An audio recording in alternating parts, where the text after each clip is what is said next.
ये है विरीत का क्वेश्चन और ये CHSL के एग्जाम में पूछा हुआ प्रश्न है और बहुत सारे स्टूडेंट को एडवांस मैथ से डर लगता है। अगर आपको भी एडवांस मैथ से डर लगता है तो आपको डरने की कोई जरूरत नहीं।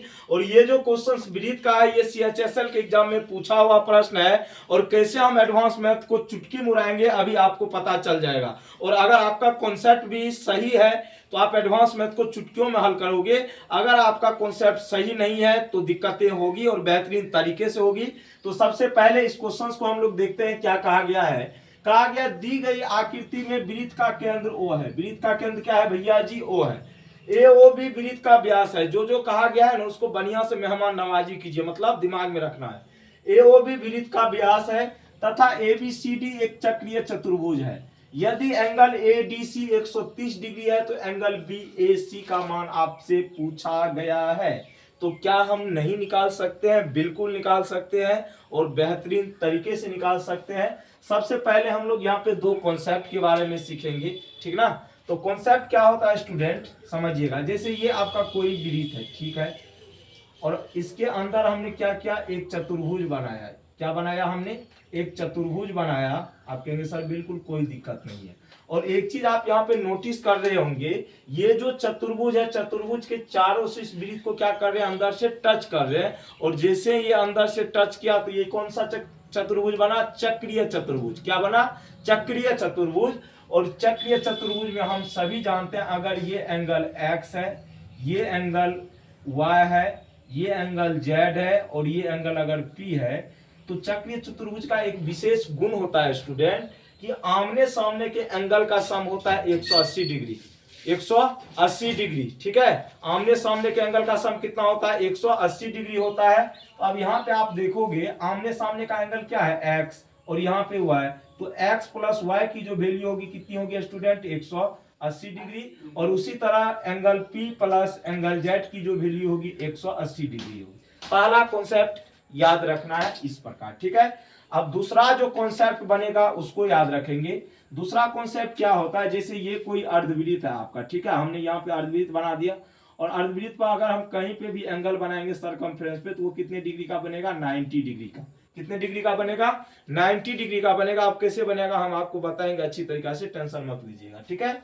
अब यहाँ पे आप देखेंगे, अब क्वेश्चंस में कहा गया O वृत्त का केंद्र है। ओके, कोई दिक्कत नहीं भैया जी, आराम से करना है।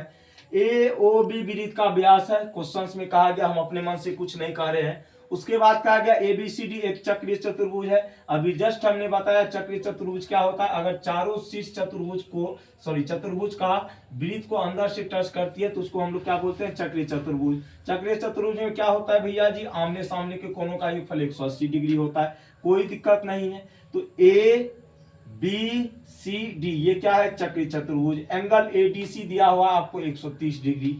तो ADC ये वाला एंगल कितने डिग्री का? 130 डिग्री का। तो इसके सामने वाला कौन सा एंगल है?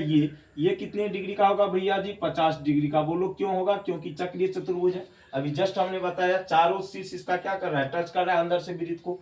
तो आमने सामने के कोनों का योगफल कितना डिग्री होगा? 180 डिग्री। अगर ये 130 तो ये कितना होगा? 50 होगा, ठीक है। और दूसरा कॉन्सेप्ट हमने आपको ये बताया था अभी जस्ट, अर्धवृत्त पर बना कोण जो होता है कितने डिग्री का होता है? 90 डिग्री का, मतलब समकोण होता है। तो ये एंगल कितने डिग्री का बनेगा? 90 डिग्री का। कितने डिग्री का बनेगा भैया जी? 90 डिग्री का। तो भैया रे जरा सा ये बताओ, ये एक त्रिभुज बना कि नहीं? बोलो हाँ या ना। अगर ये एंगल 50 डिग्री है, ये वाला, ये 90 है, तो क्या हम इस एंगल का मान नहीं निकाल सकते हैं? बिल्कुल निकाल सकते हैं, बेहतरीन तरीके से निकाल सकते हैं। 90 50 कितना होगा? 140। कितना डिग्री होगा? 140। और हम सभी जानते हैं त्रिभुज के तीनों अंतः कोणों का जो योगफल होता है कितना डिग्री होता है? 180 डिग्री होता है। तो 180 में से 140 डिग्री को घटा देंगे बउआ, तो 140 डिग्री घटाएंगे तो कितना बचेगा? 40 डिग्री। और आपसे पूछा गया एंगल BAC मतलब ये वाला एंगल कितना निकल के आया? 40 डिग्री, जो कि ऑप्शन नंबर बी में आपको दिया हुआ था।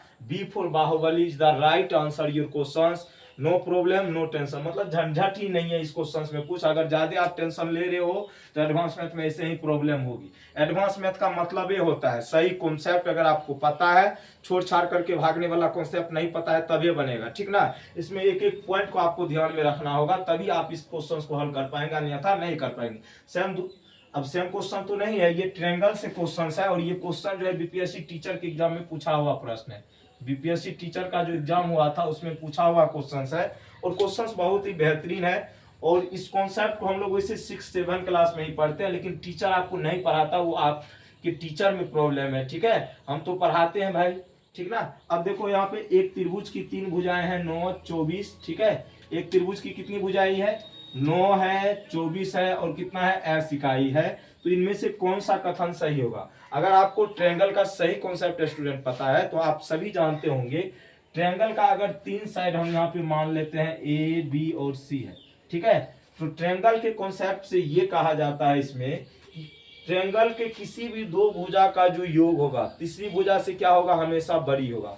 मान लेते हैं इसका हम योग करते हैं तो a प्लस बी ये हमेशा बड़ा होगा किससे, सी से। और किस त्रिभुज के किसी भी 2 भुजा का हम क्या करते हैं, अंतर अगर करते हैं कि हमेशा छोटा होगा किससे, सी से। इसको आपको याद रखना है। कहने का सेंस क्या हुआ, आप त्रिभुज में कोई सा भी ट्रायंगल हो, अगर आप उसमें 2 भुजा का योग करते हैं तो तीसरी भुजा से बड़ी होगी, और 2 भुजा का आप अंतर करते हैं तो तीसरी भुजा से क्या होगी, छोटी होगी। कहने का सेंस हुआ आपको रियलिटी में इस एस का है तो वैल्यू बताना है। तो इस एस का जो स्टूडेंट वैल्यू होगा क्या होगा, जरा सा बताओ। हमने अभी जस्ट बताया है, इस एस का जो वैल्यू होगा 2 भुजा के योग से क्या होगा, 2 भुजा के योग से छोटा होगा, मतलब 9 + 24, ठीक है। मतलब इन दोनों का जो सम होगा बड़ा होगा इस एस से। ओके, आप कहेंगे सर बिल्कुल, लेकिन इन दोनों का जो डिफरेंस होगा 24 - 9, ठीक है, इससे क्या होगा, छोटा होगा, ठीक है। समझ रहे हैं ना, मतलब इन दोनों भुजा का योग जो होगा इस एस से बड़ा होगा और इन दोनों भुजा का जो अंतर होगा इस एस से क्या होगा, छोटा होगा। तो 24 + 9 करेंगे आप, कितना हो जाएगा, 33। कितना हो जाएगा, 33, ठीक है। तो 33 यहाँ पे एस हो जाएगा और यहाँ पे 24 में से 9 जाएगा, कितना होगा बुआ, 24 में से 9 जाएगा 16, 15, 9, 24, तो यहाँ पे 15 होगा। कहने का सेंस होगा वही ऑप्शन आपका सही होगा जिसमें एस का वैल्यू जो होगा, एस का जो वैल्यू होगा 33 से छोटा होगा और 15 से बड़ा होगा। 33 से छोटा एस का वैल्यू है, लेकिन 15 से क्या है, बड़ा है। तो option number A, option number A is the right answer your questions. और यही था आपके क्वेश्चंस का सही जवाब। और बीपीएससी टीचर वाला कैसे आपके साथ खेला कर रहा है, समझ रहे ना। तो बाय बाय, टेक केयर, जय हिंद, जय भारत।